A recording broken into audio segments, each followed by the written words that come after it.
So what Joe and I were just talking about Yeah, we're back from the bathroom break. is what is peer review actually and why is it controversial? So imagine that you have 4 types of people, right?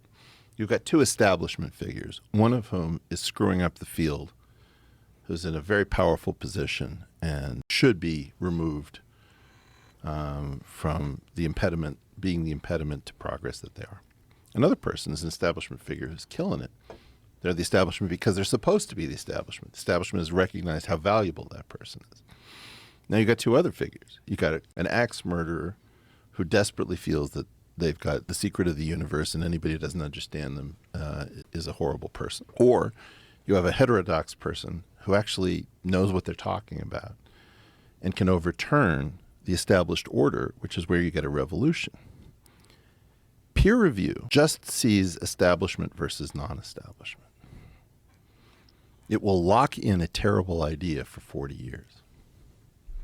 And it will stop somebody coming from outside.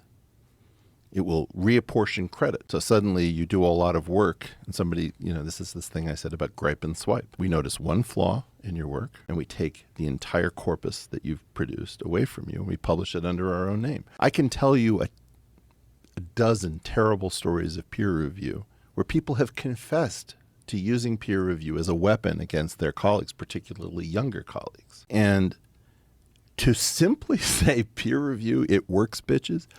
Holy cow. How can this be? I thought I was upset with some things that you had said and done. No.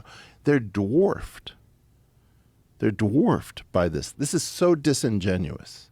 Basically, this is saying, please submit your stuff from a gmail.com address. We'll take one look and say, it doesn't look like .edu to me. And we'll throw whatever you do in the trash heap and we'll say, well, you got the benefit of my peer review. Now, you look at what Neil said about your stuff. And by the way, he's right about 1 × 1 = 1. You're wrong about that. That was your opener. You picked a terrible move. On the other hand, you heard what I said about the linchpin. It was a combination of bath water and baby. I do not have any economic or authoritative interest in taking anything that you've done and putting it under my own name.